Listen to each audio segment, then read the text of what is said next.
When we're young, we have an amazing, positive outlook about how great life is going to be, but somewhere along the line, we forget to dream and end up settling.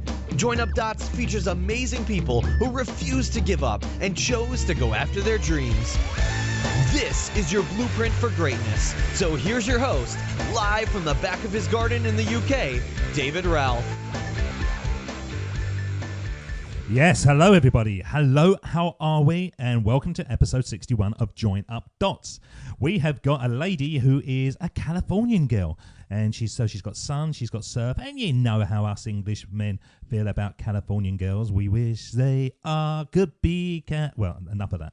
Now, she's got a story that the dots can be connected all the way back to being a child. Starting with a love for gymnastics, she excelled at flips, tumbles, and all the other things that I can't even do one of. Until one day her gymnastics coach failed to turn up for a session. Now, instead of doing what most kids would do when the teacher is suddenly not around and mess around, chat, and generally savour the fact that there's no adults in the room, our guest had other ideas. Jumping up, she decided to take over the session herself and for the next 7 years, coached 2-year-olds up to adults. And that's the beauty of life spent joining up the dots, as most of the time, there's a big dot that takes you off on a path that you couldn't have predicted when the dot first appeared. Most of the time, you don't even know that it appeared at all anyway. But her love for coaching was born. And after a series of injuries curtailed her continued participation in competitive athletics, she quickly developed a new passion for personal training, nutrition coaching, and teaching group exercise classes. And the rest, as I say, is history. But not so fast. As although this seems like a normal story of a lady finding her path in life and following it through to success, it was far from that. As once she started to get serious and create her own fitness business, whilst her clients were getting healthier and fitter, the complete opposite was true of our guest. Starting a new business, paying all her bills, was making her so stressed out that it slowly started taking a toll on her body.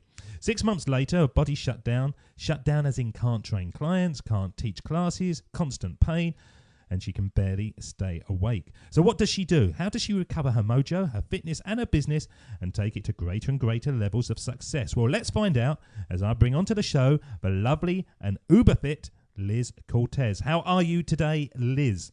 Hi, David. I'm doing excellent. Wow, what a great intro. Maybe get present to how far I've come and just the struggles that I've had success around, and it's really great just to think back, connect those dots and look to see how far I've come. That's exciting. Thanks for that intro. No, that's big smiles over here. Oh, well, you should be smiling, shouldn't you? You live in California. It's sunshine, it's beautiful bodies, and it's people walking around that have, quite frankly, had a little bit too much work done. Do you see some of those slightly strange-looking individuals walk around? Yes, I do, but there are a lot of fit people out. Right now, I'm actually looking at the ocean. I'm at my house right now looking out at the ocean, and it is nice and sunny and warm. And yeah, I love being out here in California, and you're right. There are definitely lots of people that have gotten work done, but there are a lot of really fit people out here and lots of healthy restaurants that you can go out to eat and get, healthy food that's on your meal plan that you're following. So I love it out here, and yeah. Well, I think you should do. I'm somebody, I'll be honest, I don't do any exercise at all. I have a little walk down to the school to drop my kid off in the morning, and I have a little walk back, and that's about it. And I always kind of put it down to where I live. I live sort of outside London in a county called Essex, and it's very nice, but it's not like California. And I always imagine if I get out there, I'm going to learn to roller skate and I'm going to run and I'm going to make myself super fit. You couldn't not be fit, I suppose, in California. Well, you did share a little bit about my story and how when I moved out to California to really expand my fitness business and train with, the best mentors, I hired some great coaches and moved out here, and I thought, hey, I'm going to be in California. I'm in the fitness capital of the world, and I'm going to be out here. But like you said, even if you are around a lot of fit people, it's sunny, it's beautiful. Sometimes you don't even get out to the beach. And it was, I would barely get out to the beach or get outside because I was working so much and so focused on my business and my clients that I wasn't even taking care of myself. So even if you live in a beautiful place like I do right now and you get outside and it's sunny every day, pretty much 99% of the time it's sunny and warm, then yeah, you gotta still budget out that time so you can get outside and take care of yourself so you're not just solely 100% focus on your business or your work or your career, or, those areas. It's funny. Until you said that, I hadn't put that spin on it. I've always thought it must be like paradise living out there. And I've spent some time going around sort of San Diego and California and up in the mountains and stuff. And it's beautiful. But yeah, that must be torture if you're in there having to work, looking out at all this beauty, thinking, when was the last time I went for a hike up in the mountains? When was the last time I actually went out on the beach? Absolutely. And you come to a point, I think, when you're really just focused on your business and your clients and, success or anything, you sometimes forget about, taking care of yourself, going outside. And that's what happened to me. Listen to this story. It's 6 months ago, I'm sitting in my living room and I have my desk on here. I work from home. I have an online fitness, nutrition business. And so I can work from home, and I always would close my blinds about 4 o'clock or 5 o'clock when the sun started going down. And then my blinds were closed, so I didn't see the ocean. I couldn't see outside for the rest of the evening. Well, one day, I opened them early, like after about 20 minutes when it was just really sunny. And then I realized I have an ocean view sunset every single night. And I didn't even know that I did that because I'd closed my blinds. I continued to keep working until it got dark, and I needed to turn off my laptop and get ready for bed. But for 2 whole years, I didn't even realize that I had that beautiful view outside. And so now I have a huge deck, and we live up pretty high on a hill, so we can look outside. And now I have bought flowers out on the deck. There's bird feeders. I can see the birds throughout the day. I spend a lot of my time looking outside, and while I'm working on my computer with clients, I'm able to look outside and enjoy nature, enjoy where I'm at, not just closing the blinds and focusing on my computer. So now I enjoy it.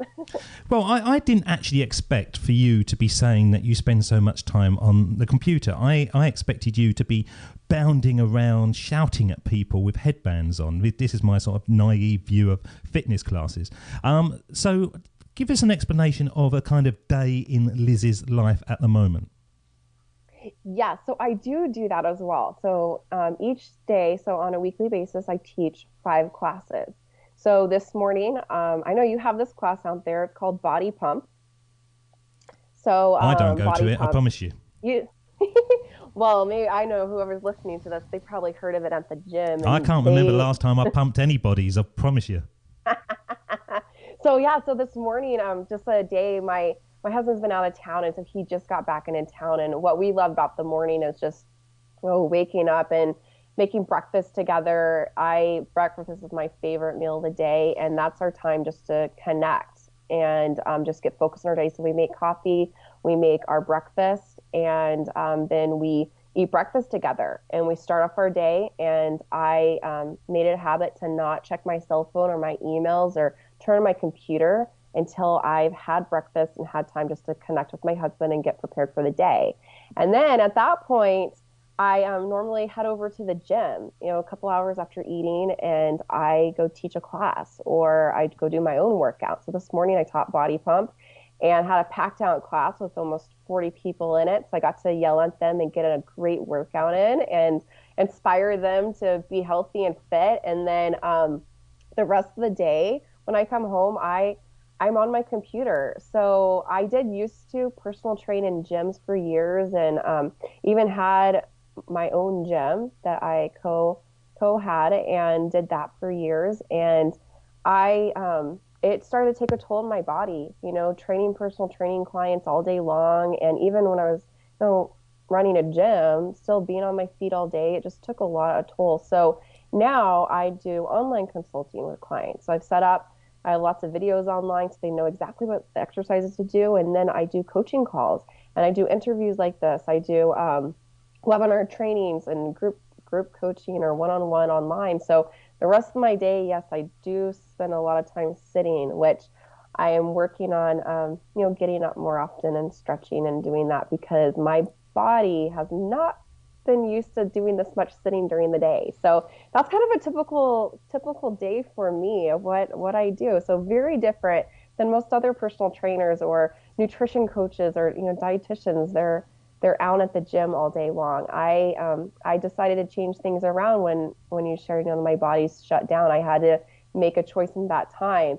Am I going to quit personal training and my love for fitness, or am I going to change things around and make it work more for my body and for my health?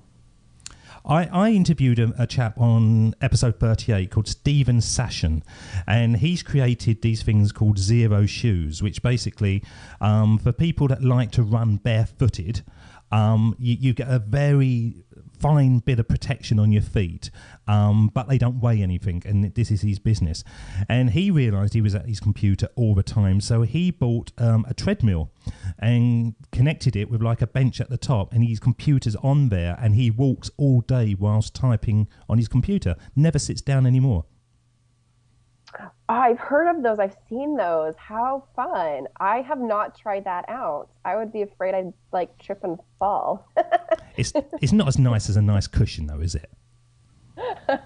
No, that's great. I've looked at those. I have a friend that is a nurse, and she's a nurse that works from home. So she gets phone calls all day long, and she shares doing nursing and telling them what to do for their health. And her boyfriend built her a treadmill desk like that, and it works really, really well. But that'd be something great to definitely add in, because I've been thinking, I'm like, man, I've been sitting down too long this past year. It's not affecting my body because I definitely eat very, very healthy and I'm exercising once a day, but sitting at your desk for 8 hours straight, not getting up, that is not very good. So I try to get up on a daily or on an hourly basis for about 5 minutes and just stand up and stretch, go get some water, just walk around. But that's a good idea. The treadmill desk. That's right. And if anybody is thinking of doing that, I think I've trademarked that. Don't let anyone know, but I should be able to make some money out of that one. Just before we go back in time and we start joining up the dots with you, I'm just sort of fascinated by your life at the moment. So are you saying to me that if somebody is in South Africa, for example, you could be their personal trainer and they could connect with you, stand in their living room with a webcam, and you could shout at them from California? Is that the idea of it? That is right. Yeah, thank goodness for Skype and Google Hangouts. And yeah, even with mobile phones, you can connect through mobile phone. They don't even have to have a laptop. And yes, I can do personal training that way. But what I actually love to do even more than that is more of the coaching part. I design my clients a fitness program and a nutrition program so they know exactly what to do. But what I found is that yeah, some people do need someone shouting at them for an hour, 2 to 3 times a week, telling them exactly what to do. But majority of people, if you tell them what to do and they have it written down on a plan, and you check in with them on a weekly or a bi-monthly basis, and you coach them, teaching them the strategies to implement these healthy habits around fitness and nutrition, that is what has made the biggest difference with my clients to have long-term success.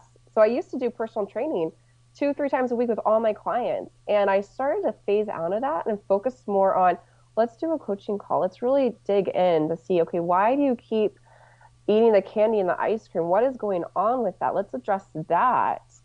Instead of just focusing on not doing it, let's address what's going on and the substitutions we could do for that. Or, why aren't you exercising on a weekly basis? What's going on? Are you stressed? What's there? And I found that focusing on those areas, spending most of my time doing coaching, which if you've ever hired a personal trainer, it is kind of like a counseling session. I would always, give people advice or whatever, but when we're really honed in, taking like 10 to 20 minutes, just focus, and they get some great coaching, they are able to do their fitness on their own, follow the program, they're able to do their nutrition on their own. I'm not having to babysit them as much. They're able to be more self-sufficient and get amazing results. So I do things very differently than most trainers. But I've been doing this for over 15 years total, and I definitely see this has made the biggest difference for them to have the great results and maintain them. So they don't have to keep trying to lose weight year after year, event after event. They can actually really create these healthy lifestyle changes and take them on with them for forever. Now, I'm fascinated by everything you're saying here because, and this next question, it's not flippant in any shape or form, and it may annoy you, but when you're saying to somebody, why are you focusing in on the ice cream, or why are you focusing in on the candy? You know, where's the issue with that? Isn't it just that that's the nicest thing to eat? Do people not just come back to you and say, because it's tasty? Well, I'm saying what's the issue with that in my head, and I'm listening, asking questions. I wouldn't actually say, what's your issue? That wouldn't be very nice to say. They're probably like, whoa, wait a minute. What am I paying you for? Yes. I wouldn't actually say that, so that's what I'm saying in my head. Okay, what's there? I'm trying to figure it out of what's going on there. But I'm using the ice cream candy because that's something that my client was dealing with this week. And I designed her a fitness program and a nutrition program. She was having a lot of trouble following it. So we took a step back and said, you know what is the one area that you're just, tired, that you just get mad at yourself each week because you keep falling back? And what's that one thing that you're doing that is just makes you just get so mad at yourself? And she said, it's all the candy that I'm eating. Like, I try to cut it out. I keep trying, and that's what always holds me back from losing weight and reaching my goals. It's eating candy and ice cream. My boyfriend always brings me home ice cream. And so what we did is we sat down and I said, well, what do you normally do when that's happening? She's like, well, then I try to cut it out for the next week. I try to not eat it. She's like, but then every week I eat ice cream, I eat candy. I can't stop it. So what I did is just took 5 minutes and said, okay, well, what's some substitutions when you are wanting ice cream or you're wanting candy, or your boyfriend wants to bring you that dessert home because he loves you, he wants to bring that to you. What is something else that you could have? So we brainstormed. I asked her, helped her come up with the ideas. Of course, I know what the ideas are, but if she can come up with them herself, so much easier. So we brainstormed some things that she could do is eat fruit instead of the candy, or make her own dessert or candy at home herself using healthier ingredients. So we brainstormed about 4 or 5 ideas. And for 2 weeks now, she has been doing amazing. She's not mad at herself anymore for eating candy. She is giving herself permission to enjoy the fruit, enjoy the frozen yogurt that doesn't have all the sugar in it and fat in it that ice cream does. And so she's able to do that, and now she's feeling a lot more confident. It's only been 2 weeks. So that's an example of when I'm talking about, coaching a client through something rather than say just cut out the candy. I used to do that. Oh man, I don't know how my clients stuck with me for years. I was pretty mean. I would say, cut this out, don't do this, what's your deal? Like, I'm not very compassionate. And now through the years, just working with clients and seeing how it's so easy just to go back to old habits, I'm able to coach them through that. And so, yeah, does that... I must admit, I'm not compassionate at all. I'm somebody who is naturally slim and has always been slim. I'm now 44 years old. And when I was like 20, people used to say to me, oh, you're all right now. Wait till you're 25. Once I hit 30, oh, you're all right now. It's going to hit. And it's still, I'm exactly the same weight now as I was when I was 20. I haven't changed at all. But I kind of do it, but I just don't really eat. I can go days without eating. And people say, oh, that's not good for you. You should eat all these meals. But that's my kind of thing. I just kind of eat when I want it, and when I don't want it, I don't eat. My wife, on the other hand, has always got a big, and I hope she doesn't listen to this episode, but she's got a big problem with her weight, or so she thinks. I think she's gorgeous, but she has a sort of issue with it. And I always say to her, and this is where my lack of compassion comes in, and if there's anybody out there now, I reckon I'm going to get hate mail for this, but I always say to her, it is just maths. If you take in less calories than you're burning up, then you're going to lose weight. So exercise more, eat less, end of story. But she always says to me, it's so much more than that. It's a mental thing. It's not just doing that. It's so much more. And this is what I'm interested with you, because when I started looking at your story, I just thought that you was a fitness coach. But you're not, are you? You're almost like a lifestyle designer. You actually... You make people feel more confident about themselves, and it must be an empowering thing to see these people just blossom in front of you. Yes, it is definitely very empowering. I love just seeing the transformation that my clients have, and they always don't have great success, but I'm able to work with them throughout the process and encourage them. But going back to your spouse, sometimes I think that's the most challenging person to encourage or be compassionate with. I know my husband, I've helped him lose 150 pounds. And that was before we got engaged. 150 pounds? 150 pounds. What's that in stone? In the United Kingdom, we do stone. Oh, that was right. Oh, I don't know what the conversion would be for I'll look it up while you're talking. Look that up. I'm not sure what that would be. Kilograms. I think it's 2.2. I don't know. 14 pound to a stone or something. 14 pounds to a stone. So if you lost 150, I'm doing it now, thank God for Google, that is 10 stone, nearly 11 stone. Wow. A lot of weight. That's a lot of weight. And when we first, met, that was one of the big things. I was helping him lose weight. We met through a leadership training development program, and we're both entrepreneurs, and that's how we met, and started helping him lose weight. But just like stress or busy lives happen, he started putting the weight back on. So I am every day just constantly having just to be careful what I say, or just be compassionate, because our personalities are so different. I'm a lot like you. I'm like, just do it, go do this. And sometimes it's a lot easier with my clients to be compassionate and really listen and encourage them. But with your spouse, that is the first thing that you want to always be loving to, because you love them so much. But sometimes we're just not being encouraging in the way that they need to be encouraged. So my husband, I was so proud of him today. He did come to the gym with me. He's not into fitness or nutrition very much, and he came to the gym with me and came to my body pump class, and I was so proud of him that he was there and stuck it out, because he was having a tough time. So keep hanging in there with your wife, and sometimes our spouses, we got to be very tender and loving with them when it comes to health or fitness or body or anything like that. She's always going to look beautiful, and no matter what I say, she won't see it. She says to me, "You've got rose-tinted glasses," and I say to her, "Look, if I can get that same material made into mirrors, I'm going to get it around the house. If you can see what I can see, then it's job done." But she's never going to see that.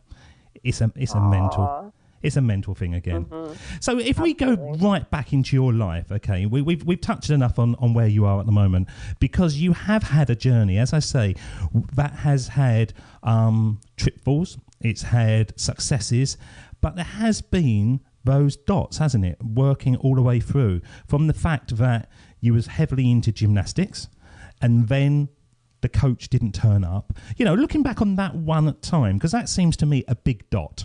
That was the moment that you actually stood up in front of people and thought, hang on, there's a different way of fulfilling my time at the moment. Not your life, but just at your time at the moment. I can do this kind of thing. Can you remember what made you stand up at that moment and take the class?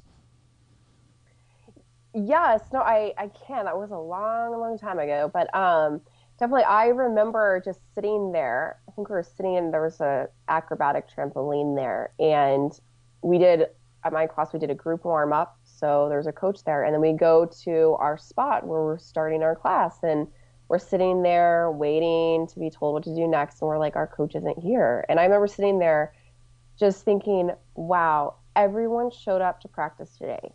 And instead of being mad at the coach not being there, I'm like, we can't just end and leave. We have to practice today. And so I just got up, and I don't think I was a leader. I'm the oldest of my 3 sisters, so definitely used to telling people what to do, being the oldest. But I think that was the first time publicly that I got up and I really took control and initiative to do something, because I was like, we need to practice.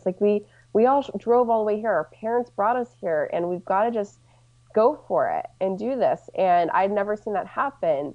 And so I jumped up and did it. And right after that class was over, then I think probably before that, I went and actually asked permission for the person at the front desk that was just, the owner. And they said, oh, yeah, that's fine. So they trusted me enough to teach the whole class. I did it. Then they offered me my first job at that time. My first real job besides babysitting was coaching gymnastics. And so you was about 14, weren't you? Was it about 14? Yes, Yes, I was 14, which here in the U.S., you're not technically supposed to start working until you're 15 or 15, 16. So I did start working younger. And at that time, I was also homeschooled. So I was able to work, um, work, work some hours Mm. when other kids would normally be in school too. So that was kind of nice that I was able to do that. And they allowed me, even though I was a little younger, technically, it's probably illegal, a little illegal to start working that young.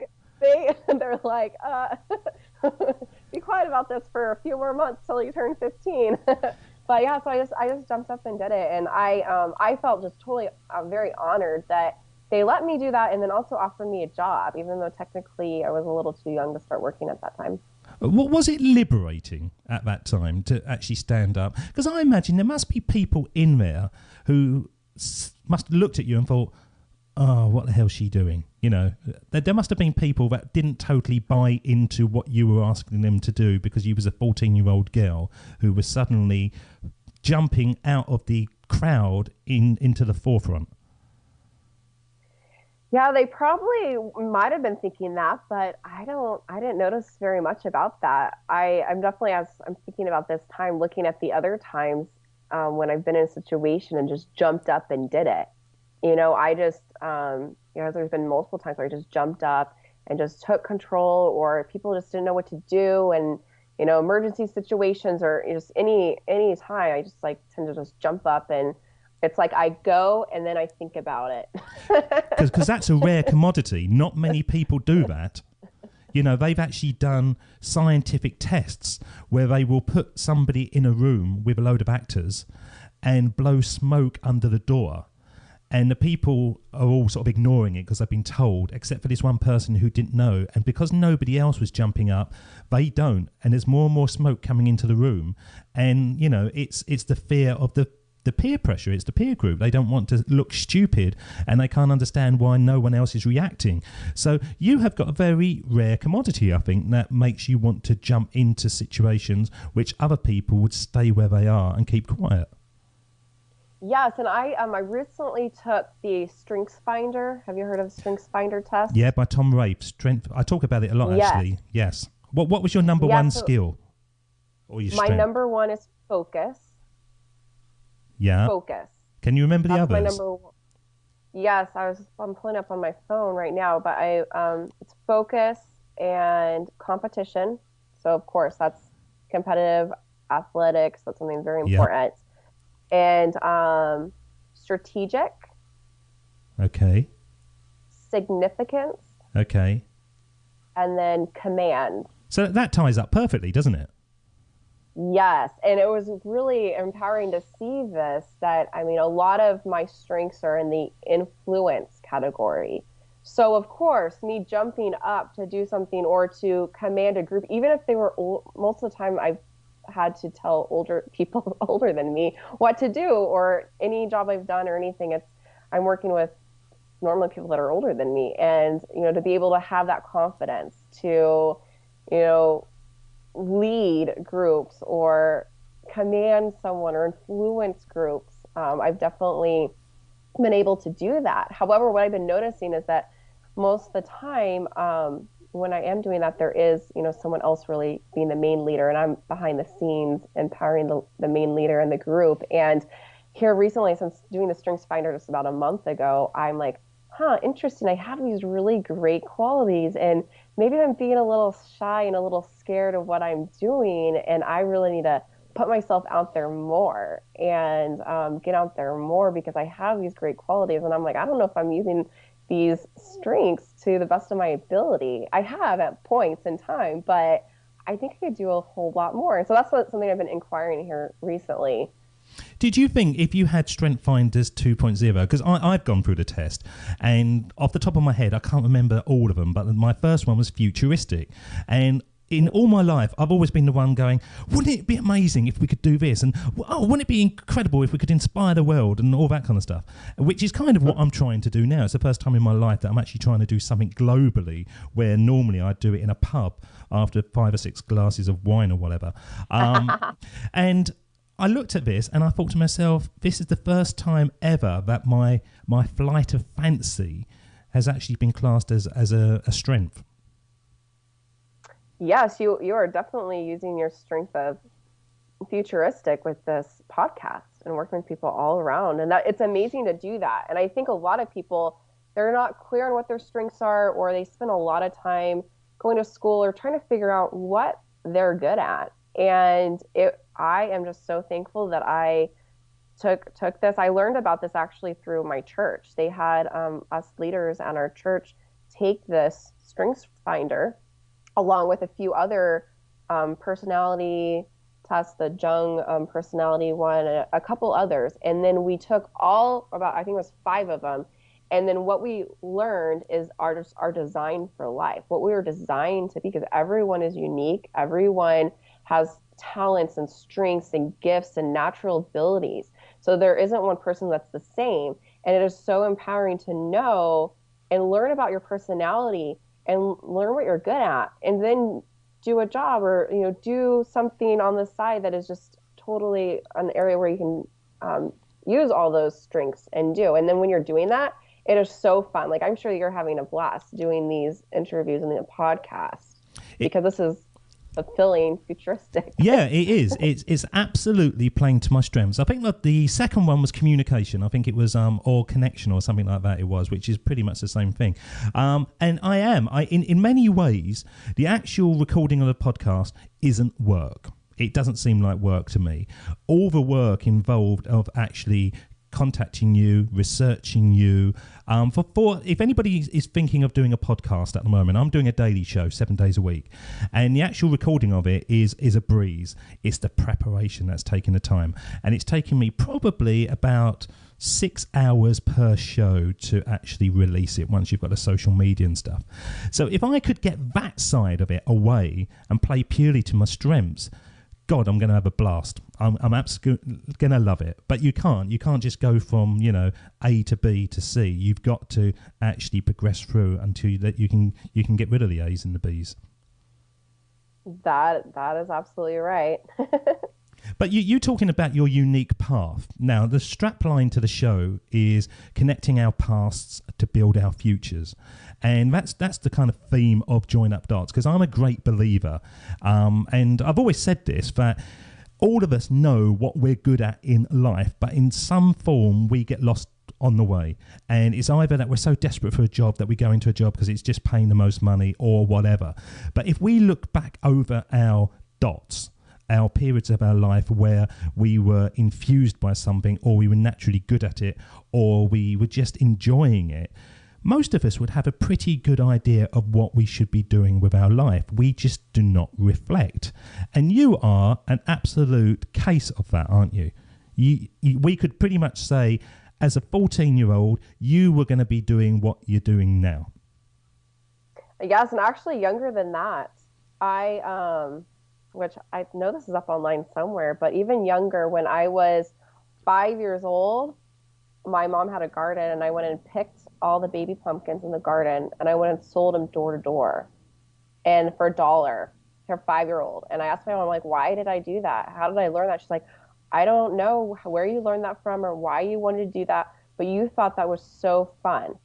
So my entrepreneur spirit started when I was 5, and I loved business and selling things. That along with fitness later on, which that developed a little later, but my first real passion was around business. And then when I got into, I started babysitting at 9. I had a great babysitting business, and my sisters were part of that business too, and babysitting. And then when I got a little older and I could buy clothes, I would buy nice brands, and I would rent out my clothes for $1, $2 a piece. And I rent out my clothes. They got to wear them once, wash them, give them back. And I had I would rent out my clothes, and then I would be able to buy more stuff. And then that continued all through out here we call middle school, high school age. So, and then the coaching. So yeah, business and fitness have been the 2 areas that from a little kid, just naturally did that. And neither of my parents are entrepreneurs, and even their parents. Only one is an entrepreneur who had a business, but I didn't meet him till later on. So, So, I don't know. so what you've always had is a hustle muscle. I call it Yes, a hustle muscle. And the more you develop that muscle, and so many people haven't got it until you need it. And once you start using your hustle muscle, it's amazing how things can naturally come your way because you're forcing things to come your way. Yes, a hustle muscle. I like that. Maybe I'll have to trade. Is that trademarks? I don't know if I've invented that or it was on episode 9. I was chatting to a bloke and I said that word, or those 2 words, and he went, yes, that's exactly it.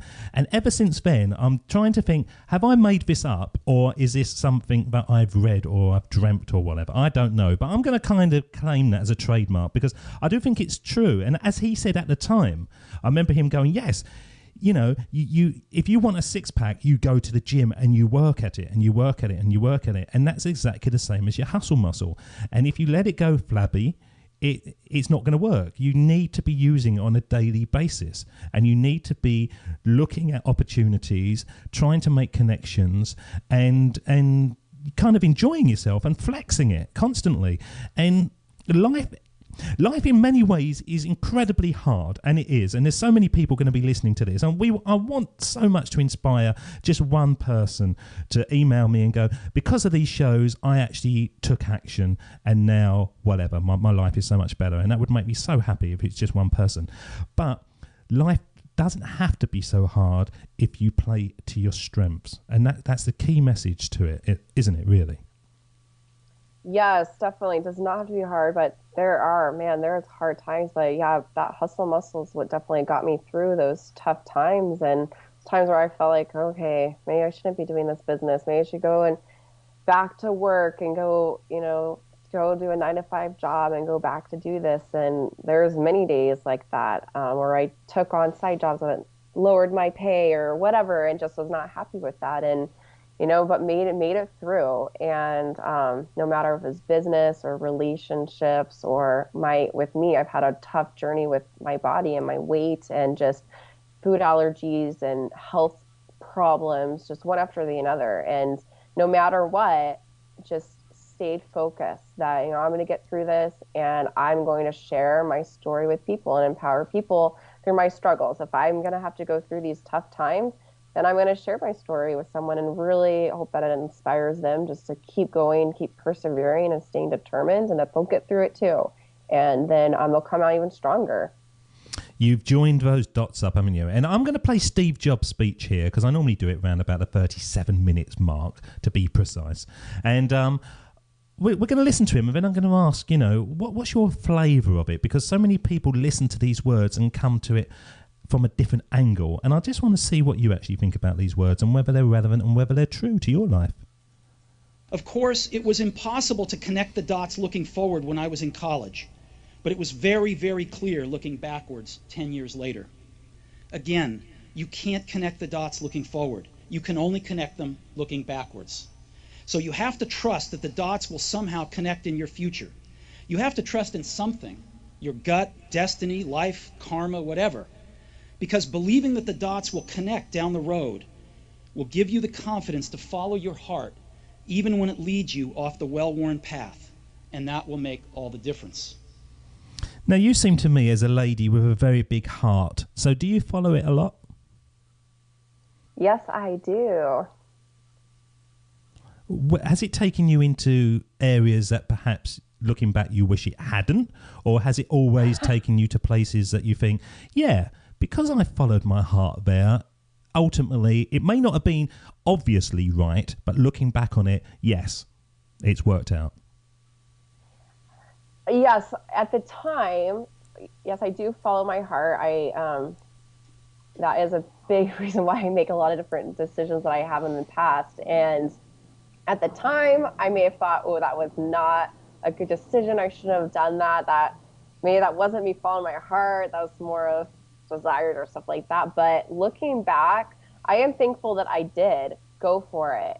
Even if at the time I didn't feel like that was the best decision or it caused me pain or upset or anything, even harder times or a snowball of just bad things I had to deal with. But looking back, I am thankful that I did do that because I learned very valuable lessons through it. So then I wouldn't repeat again, or I would be able to, make a better educated decision next time. And so even though those tough times, I think, in life, everyone has tough things that they go through. That's why everyone is so unique, because we all have a different story. We all have different dots and, big things that happen.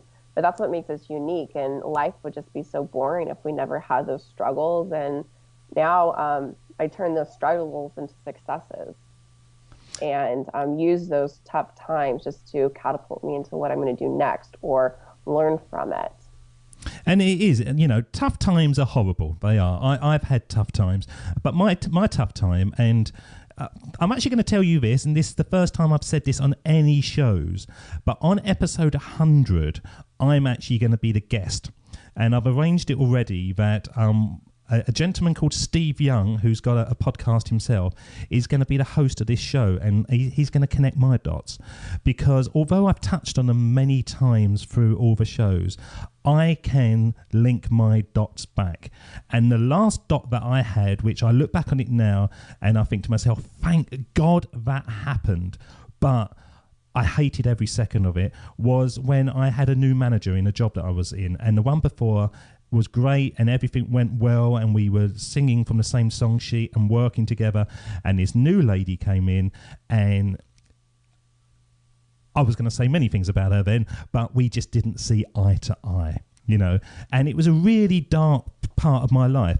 But if it wasn't for that part now, I think I would still be kicking along in the same job. And I think it was that bad time that ultimately has pushed me to where I am now, on a path that I truly feel is unique to me. And I feel that I'm going to be doing this for many, many years.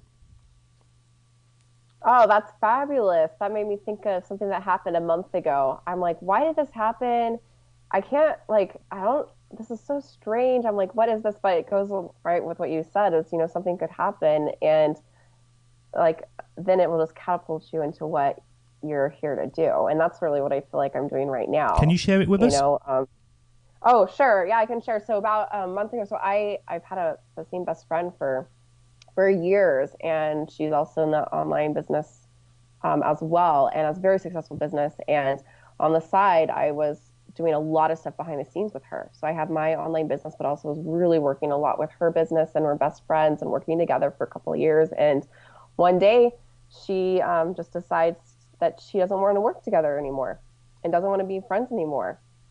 And so that came out of nowhere. I'm like, oh my goodness, I built up your business to $20,000 per month. Like, I brought in all these clients, and like, you're so successful now. What is going on? And she's been, going through some trainings and transform programs and stuff like that. And this was fresh about a month ago. And even now, I don't know exactly why that wanted to happen, and it was very hurtful. My best friend and someone that I work with, and I'm a very loyal person, and it's very challenging. But looking at it, I'm like, okay, like the dots I was connecting is I continue to do like side projects where I am helping someone with their business and being behind the scenes, because I'm very great at like seeing what's not working and putting in structures to help their business grow.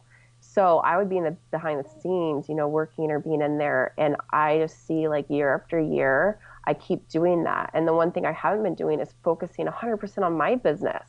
I always do something a little on the side, like just in case, like to bring in some extra funds, or just in case. I've never done 100% solely focused on my business. And so I saw with her that I was doing it again.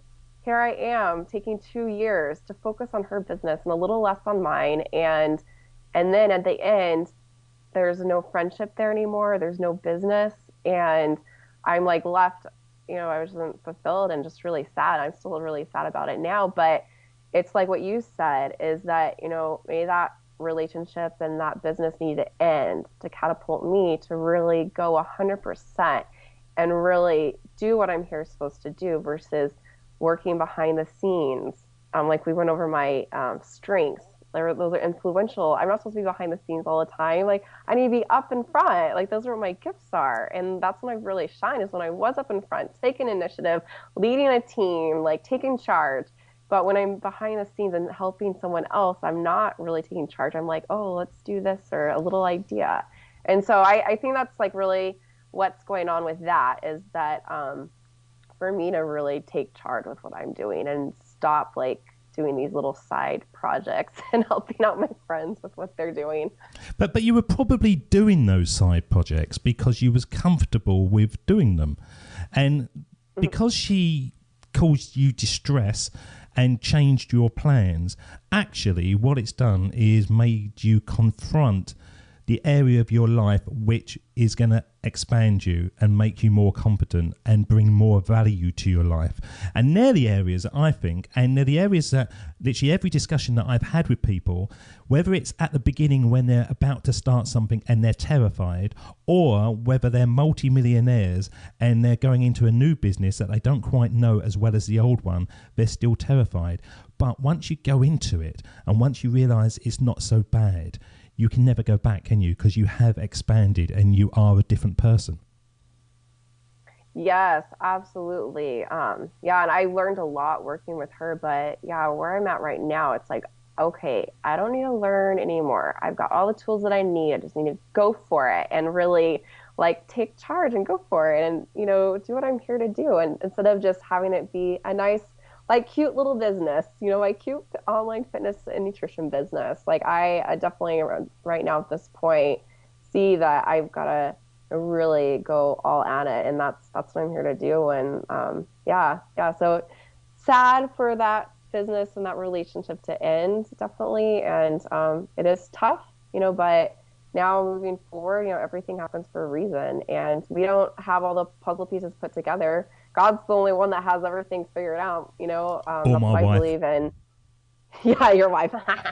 You know, we don't. We see just, you know, one piece out of the puzzle. You know, we don't know how everything fits together, but when you look back, it's like, wow, okay, even though that was tough, that was a hard time, it's great that happened and that pushed me over here.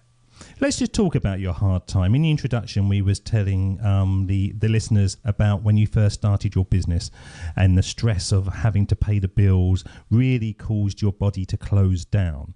Now, I know from sort of reading there was a kind of chemical imbalance to the food you was taking in, which didn't help. But do you think the Liz Cortes now, with the experiences you've got, would have found that easier to deal with that business, getting it off the ground? Would you have struggled in the same way? Was it always going to happen? Yes, looking back then, I think definitely the struggles, like, as I've seen, you know, the struggles that I have, they could definitely be self-sabotage. You know, when you're moving in a new area and you have this vision, you have this goal, then things like happen to set you back, so you don't actually end up doing it. And I definitely see that definitely was happening back then. I started my business in the summer, and at that same time, I chose to move to San Diego. So I decided, okay, I'm not going to work at the gyms being a personal trainer anymore. I'm going to, you know, be solely 100% doing my own business. And so I moved. I was getting ready to move, and then, you know, I made that choice to start a business. I didn't have to wait until I saved up a lot of money, got investors, and like opened my own gym. I saw, oh, I can do it now, you know, and why do I have to wait any longer? So I did it, and then decided to move. And then at that point, when I made that choice to move, that's when the health things just started blowing up, because I could have sat back and said, which I almost did, oh, well, I'm going to have to stay at home, live with my parents. I have all these health problems.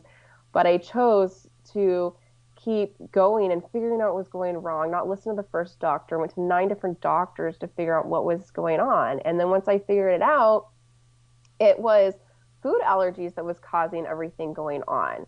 And I started to follow a new diet. So I did not let those health problems get me down and hold me back from staying where I was living. Because if I would have stayed where I was living, then I would not be as successful as I am now. I would have not learned. I would have just been doing the same old thing, going to the gym, being a personal trainer, I wouldn't be fulfilled.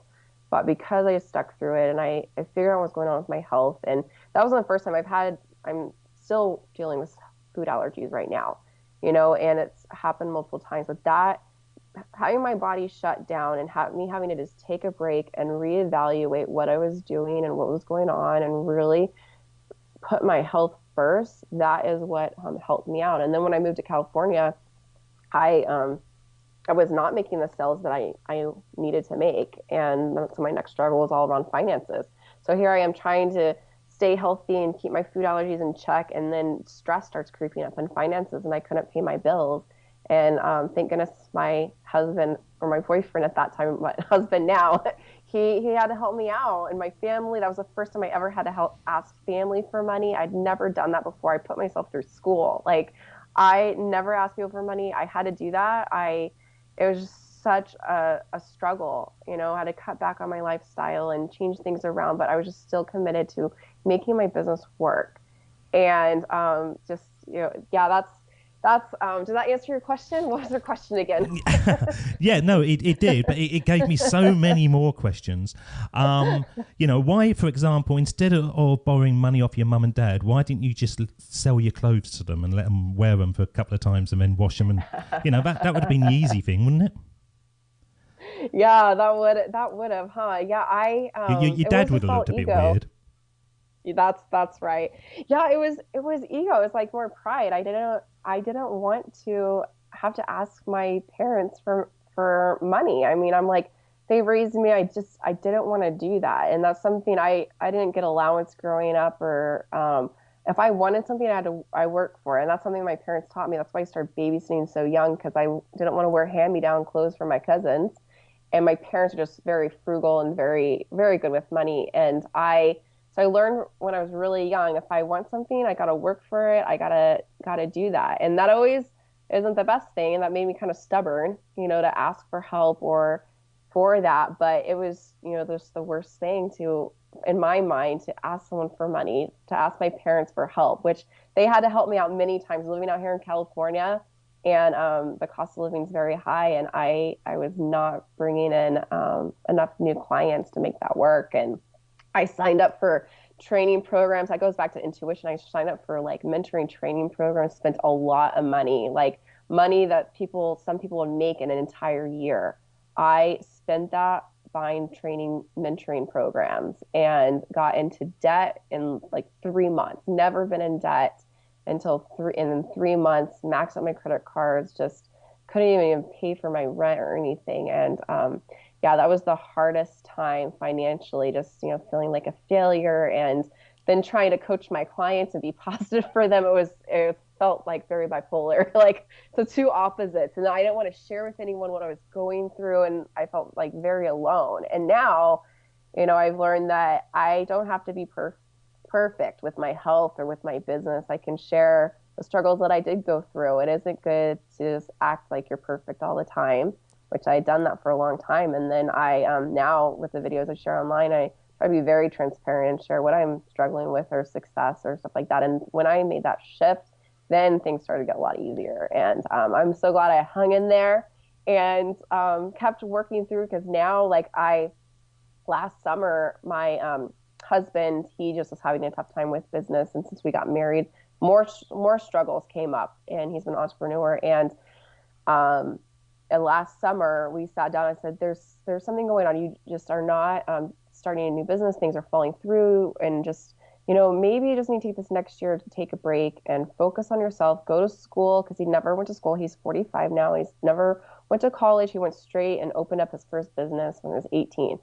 And so I was like, why don't you just take a break and I'll take care of things? And at that time, he's like, what do you mean you'll take care of things? And I'm like, we'll figure it out. Like, for some reason, for whatever's going on, I don't think you're supposed to be working right now. And so he decided to go to school, focus on ministry work, and help homeless people here in San Diego. And he's been so joyful. And then my business finally started being a great success, so that we're able to stay in San Diego, have this beautiful ocean view place that we live in, stay here, still be able to travel. And God has totally blessed my business and I'm like, wow, like, okay, what shifted? Like, it was just like trusting that everything would work out, and that using my skills that I've learned. And now my husband's been able to, take a year off. He'll be finishing up his year this summer, but take a year off just to really see what's next for him, and that it's not about making a lot of money in business or just figuring out what is passionate for him, because he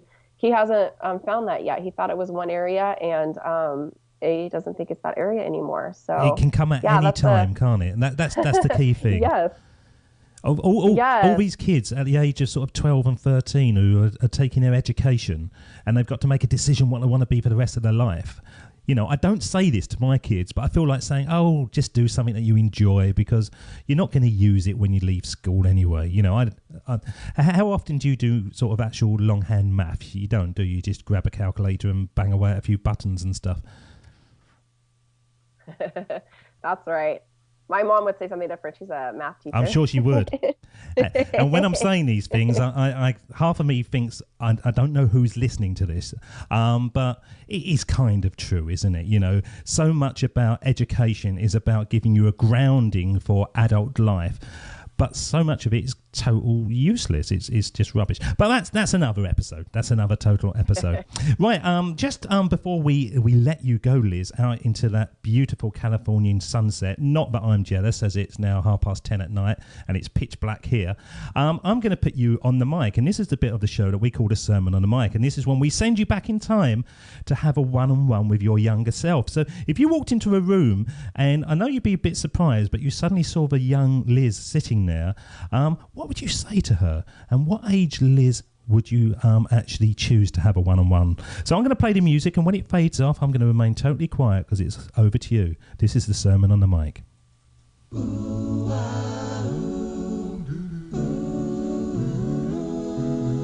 Here we go with the best bit of the show, the sermon on the mic, the sermon on the mic.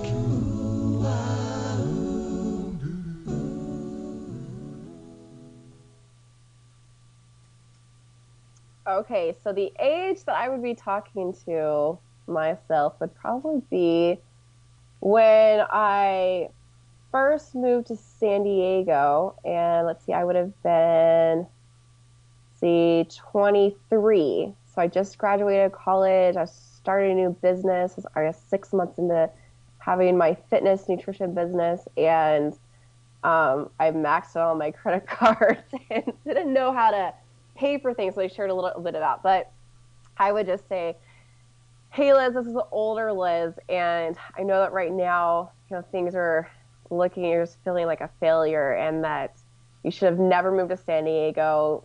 You made the worst decision making that big investment with, money that you didn't have, and your parents, taught you better than that, and you're just really down on yourself. But, that was the choice that you made. And now it's time to not sulk, not be upset at yourself, but now it's time to look at what opportunities are out there and to go for it, and go for it, like follow those opportunities instead of sulking and feeling bad about yourself and just getting more sick. If you focus on that, your health is going to take a toll. And because I'm from the future and I know what your life will look like, if you don't snap out of it now, you're going to take the next 2 years wishing you didn't move to San Diego, making those choices that you made. But right now, you can definitely snap out of it, and use your natural gifts that you have just to go for it and take charge and, really go after your dreams and really help out a lot of people. So I just would advise you, Liz, to stop sulking, get up, go for it, and start making some YouTube videos and start inspiring and empowering people online through the internet, making those videos, because that is where your future is going and you're going to impact a lot of people. So start 3 years early. That's what I would say. Well, I hope she's listening to you. I really do, because the I don't like to use the older Liz, but yes, the older Liz that I'm talking to has grown into a confident, beautiful woman, and it's no it's obvious why you've got so much success coming through to you, because from talking to you, you no longer are looking for the money, you're looking for the value, and you're providing value to people. And whether it's on this side of the planet or on your side of the pond, whatever, I'm sure that people are coming to you and knowing they couldn't do any better than spending time with Liz Cortes. I certainly feel that. So thank you so much for spending time with us today, joining up those dots. And as I always say to all the guests, please come back again when you have more dots to join up, as I believe the only way to build our futures is by connecting our pasts. Liz Cortes, thank you so much. David doesn't want you to become a faded version of the brilliant self you were once to become. So he's put together an amazing guide for you called the 8 Pieces of Advice that every successful entrepreneur practices, including the 2 that changed his life. Head over to joinupdots.com to download this amazing guide for free, and we'll see you tomorrow on Join Up Dots.